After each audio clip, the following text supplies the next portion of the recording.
Hello friends, welcome to ई ज्ञान and Chhattisgarh IAS academy. आपके सामने फिर से मैं ज्योग्राफी क्लास लेके आया हूं।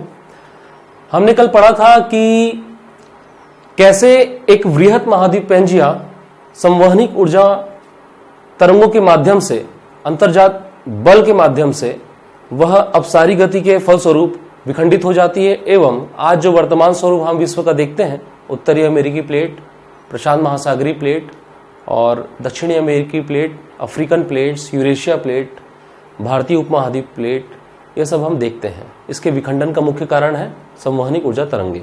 ठीक है, आगे हम चर्चा करेंगे कि पृथ्वी की भूगर्भिक संरचना को देखते हैं हम, तो आप जानेंगे कि औसत घनत्व जो है पृथ्वी का वह 5.5 है और जो क्रस्ट है उसका औसत घनत्व 2.8 है। ठीक, मध्यवर्ती परत जिसे हम मेंटल के नाम से भी जानते हैं, हिंदी में से प्रवार कहते हैं, इसका औसत घनत्व 4.5 से लेकर 5.5 है तथा साथ ही केंद्रीय परत जिसे हम कोर के नाम से जानते हैं, उसका औसत घनत्व 11 to 13 है। इससे एक बात समझ में आ रही है कि पृथ्वी का औसत घनत्व तो 5.5 ठीक है, लेकिन जब हम क्रस्ट, मेंटल और जब कोर की बात करते हैं तो यहां दिख रहा है कि डेंसिटी जो धीरे धीरे क्या हो रही है, बढ़ते जा रही है। ठीक है, डेंसिटी बढ़ते जा रही है, इसका मतलब इसकी जो भूगर्भिक संरचना है, आंतरिक संरचना है, उसमें अंतर भी होगा। ठीक है, कुछ ठोस होंगी, कुछ तरल होंगी। ठीक, तो उसको आज हम देखेंगे। ठीक, आइए अब हम देखते हैं कि पृथ्वी की भूगर्भ की अवस्थाएं कैसी हैं। ठीक, तो पहला देखिए आप यहां पे पृथ्वी की अवस्था कैसी है। अगर पूर्ण रूप में देखा जाए तो पृथ्वी क्या है, एक ठोस गोला है। ठीक है, आप जानते हैं कि जो ये सन है आपका, ठीक है, ठीक, इससे जो निरंतर ग्रह हैं इसके बाद क्या, बुध, शुक्र, पृथ्वी, मंगल। ठीक है, मंगल पृथ्वी से छोटा है आकार में। ठीक, ये जो चारों ग्रह हैं, इसके बाद क्षुद्र ग्रह की पेटियां होती है, उसके बाद होता है सबसे बड़ा ग्रह बृहस्पति। तो इन चारों ग्रहों को पार्थिव ग्रह कहते हैं। क्या कहते हैं? पार्थिव ग्रह कहते हैं। ठीक, क्यों कहते हैं इसे पार्थिव ग्रह? तो उसका कारण यह है कि इन चारों ग्रहों का निर्माण चट्टानों से निर्मित हुआ है। ठीक है, इन चारों ग्रहों का निर्माण किससे हुआ है? चट्टानों से हुआ है। ठीक, इसलिए जो मैं बता रहा था कि पृथ्वी की जो मूल अवस्था है वो कैसी है? ठोस है। लेकिन अगर जब हम 0 किलोमीटर अर्थात सतह से जब 100 किलोमीटर के क्षेत्र में जाएंगे, ठीक, गहराई में पृथ्वी के, तो हम पाएंगे कि पृथ्वी की अवस्था कैसी है? ठोस है। ठीक, और 0 से 100 किलोमीटर की गहराई का क्षेत्र ही स्थल मंडल कहलाता है। ठीक है, जब हम 100 किलोमीटर से 200 किलोमीटर के क्षेत्र में जाते हैं तो कल मैंने जैसा बताया था, यह क्षेत्र क्या कहलाता है? प्लास्टिक दुर्बल मंडल कहलाता है।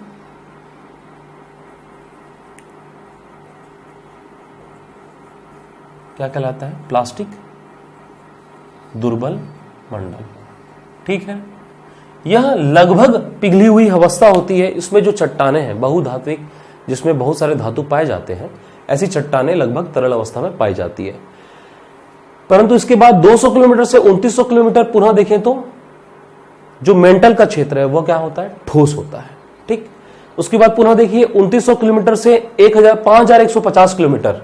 ठीक, मैंने बताया था 5150 किलोमीटर क्या है? बाह्य कोर है, यह पूर्णतः तरल होती है। ठीक, और 5150 से लेकर केंद्रीय कोर अर्थात 6371 किलोमीटर तक पुनः अवस्था ठोस पाई जाती है।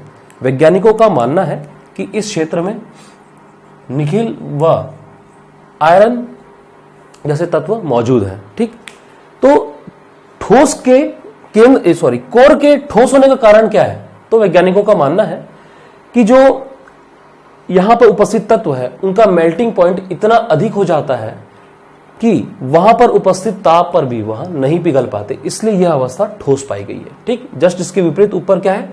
जो बाह्य कोर है वो क्या? तरल अवस्था में है। ठीक, तो अब आप सोचेंगे कि हमें पता कैसे चला कि कौन सी ठोस है, कौन सी द्रव है? भूकंप के अंतर्गत 3 तरंगे उत्पन्न होती हैं। ठीक है, उन तरंगों का नाम है प्राथमिक तरंगे, द्वितीयक तरंगे और इसे हम एक अन्य नाम से भी जानते हैं, first primary waves second one is secondary waves,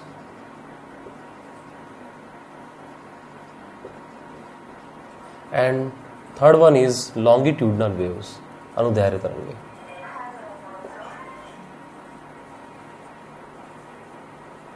ठीक,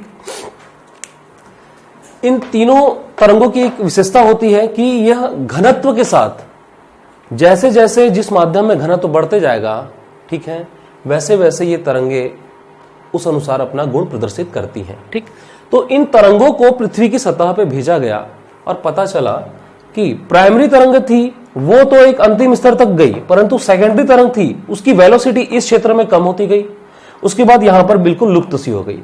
तो इससे हमें क्या पता चला कि और प्राइमरी तरंग में भी कुछ कुछ कमी आई यहां पर उसकी गति में। ठीक है, यहां पर वेलोसिटी सर्वाधिक थी दोनों की, परंतु यहां पर वेलोसिटी क्या हो गई, कम हो गई।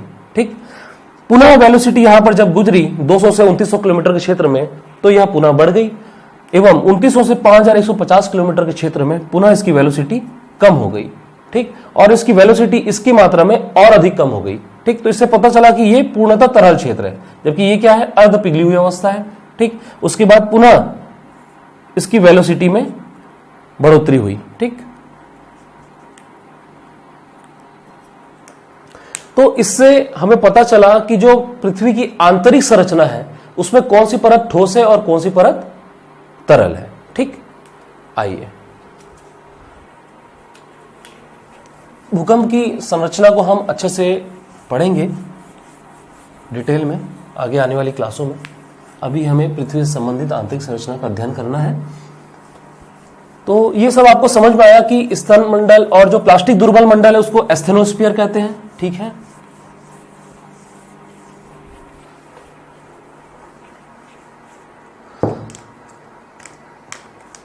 तो आपको मैंने कल पढ़ाया था कि क्या है, पृथ्वी एक क्या है, पेंजिया, वृहत महाद्वीप था पृथ्वी में एक, उसका नाम क्या रखे थे हमने, पेंजिया। ठीक, इसमें संवहनिक ऊर्जा तरंगों के फलस्वरूप क्या हुआ, विखंडन हुआ। विखंडन के फलस्वरूप क्या हुआ, प्लेटें अलग अलग भागों में विभक्त हुई, प्लेटों का विभक्त होना। ठीक है, डिस्ट्रीब्यूट्स हो गई अलग अलग भागों में। ठीक, तो ये जो प्लेटें हैं वो 3 टाइप की होती हैं। प्लेटों के अगर हम प्रकार पढ़ें तो यह 3 टाइप के होते हैं। पहला महाद्वीप प्लेट, महाद्वीपीय प्लेट। दूसरा महासागरीय प्लेट, और तीसरा महाद्वीपीय महासागरीय प्लेट, महाद्वीपीय महासागरीय प्लेट। ठीक,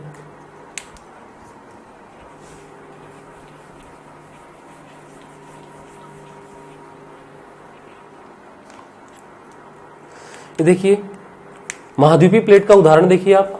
ठीक, जो यूरेशियन प्लेट है,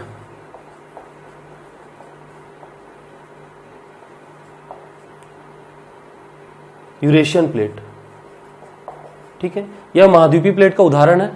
इसका घनत्व कम होता है, कम घनत्व की प्लेट है ये। ठीक, और साथ ही इसमें गति होती है, इसमें गति होती है। ठीक है, देखिए महाद्वीपीय प्लेट का उदाहरण यूरेशियन प्लेट। ठीक है, कम घनत्व की प्लेटें हैं और इनमें गति होती है। ठीक, महासागरीय प्लेट की बात करें तो प्रशांत प्लेट,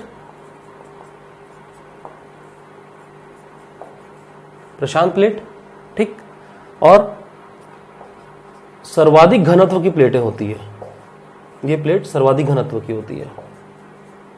ठीक, और इनमें भी गति पाई जाती है। ठीक, देख लीजिए महासागरीय प्लेट। ठीक, अब महाद्वीपीय महासागरीय प्लेट। ठीक, ऐसा क्षेत्र जिसमें स्थल भाग के साथ साथ वह समुद्रों से भी घिरा हुआ है। ठीक, वो इसके अंतर्गत आता है, जैसे कि भारतीय उपमहाद्वीप प्लेट, भारतीय उपमहाद्वीपीय प्लेट। दूसरा दक्षिण अमेरिकी प्लेट, साथ में उत्तर अमेरिकी प्लेट। ठीक है, ये सब महाद्वीपीय महासागरीय प्लेट के अंतर्गत आती हैं। ठीक, तो ये हमारा प्लेट विवर्तनिकी का सिद्धांत और साथ में प्लेटों के प्रकार यहाँ पे पूर्णतः समाप्त होता है। ठीक है, नेक्स्ट आने वाली क्लासों में हम ज्योग्राफी के दूसरे अध्याय को टच करेंगे जो कि सीजीपीएससी के लिए महत्वपूर्ण होगा। ठीक, ये एक ओवरव्यू था। ठीक है, पृथ्वी की उत्पत्ति, महासागरों की उत्पत्ति और साथ ही प्लेटों का निर्माण और भूगर्भिक संरचनाओं को हमने यहाँ पे एक्सप्लेन करने की कोशिश की है। ठीक, थैंक यू सो मच।